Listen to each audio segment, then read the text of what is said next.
بسم اللہ الرحمن الرحیم۔ حضرت ابو بکر صدیق رضی اللہ تعالی عنہ کی خصوصیات تقریباً بے شمار ہیں، میں آپ کو چند سناتا ہوں۔ پہلی، آپ کا لقب صدیق تھا، کسی اور کا لقب صدیق نہیں، صرف آپ کا ہی لقب صدیق تھا۔ اور دوسری بات، عتیق بھی آپ کا ہی لقب تھا، کسی اور کا لقب نہیں تھا۔ تیسری بات، رفیق ہجرت کہ نبی کریم صلی اللہ تعالیٰ علیہ وآلہ وسلم جب مکہ سے مدینہ تشریف لا رہے تھے، اس وقت حضرت ابو بکر صدیق ہی آپ کے ساتھ تھے۔ اس مشکل سفر میں حضرت ابو بکر صدیق ہی ساتھ تھے۔ حضرت ابو بکر صدیق راستے میں کبھی آگے چلتے، کبھی پیچھے چلتے، کبھی دائیں چلتے، کبھی بائیں چلتے، تو نبی علیہ السلام نے پوچھا، اے ابو بکر تم کیا کرتے ہو؟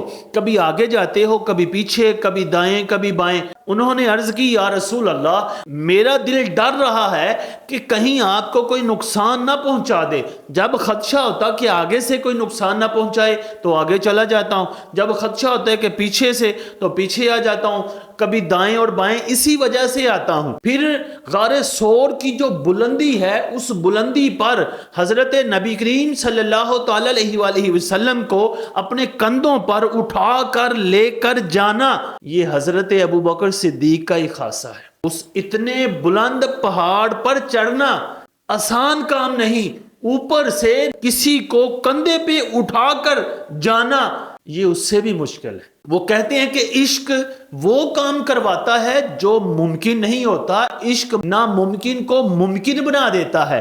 حضرت ابو بکر صدیق نے تمام اپنے رشتہ داروں اور تمام مکے والوں اور تمام کفار سے نبی علیہ السلام کی وجہ سے مخالفت لی، یعنی کسی کو خاطر میں نہیں لائے کہ کوئی کیا کہے گا، میرا رشتہ دار ناراض ہو جائے گا، مجھے کاروبار میں نقصان ہوگا۔ اب تاجر بھی تھے کہ میری تجارت نقصان میں جائے گی، میرے رشتہ دار ناراض ہو جائیں گے، نہیں، انہوں نے ساری زندگی ایک ہی سوچا کہ صرف حضور راضی ہو جائے۔ پھر حضور ان سے راضی بھی ہوئے، اسی وجہ سے تو حضور نے فرمایا تھا، مجھ پر جس نے بھی احسان فرمایا میں نے اس کا بدلہ عطا کر دیا۔ لیکن حضرت ابو بکر صدیق رضی اللہ تعالیٰ عنہ ایسی شخصیت ہیں کہ جن کے احسان کے بدلے ان کو اللہ تعالیٰ قیامت میں ہی اجر عطا فرمائے گا۔ اور ایک اور خصوصیت کہ نبی کریم صلی اللہ تعالیٰ علیہ وآلہ وسلم نے حضرت ابو بکر صدیق کو مسلمانوں کی اور اپنی موجودگی میں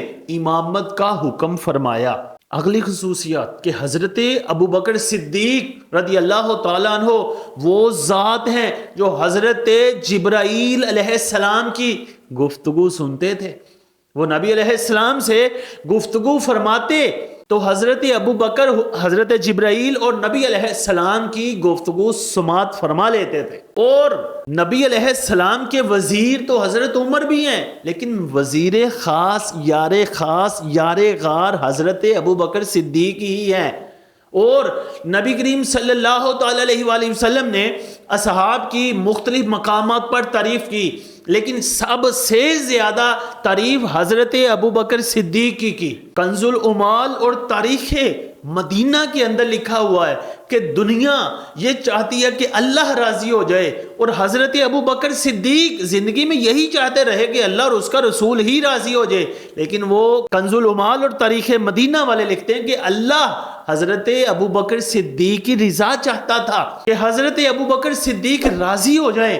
حضرت ابو بکر صدیق کی شان بے مثال، خصوصیات بے مثال، آپ ہر طرح ہی بے مثال تھے، کیونکہ نبی کریم صلی اللہ تعالی علیہ وآلہ وسلم کے محبوب تھے۔ نبی علیہ السلام آپ سے بڑی ہی محبت اور شفقت فرماتے تھے۔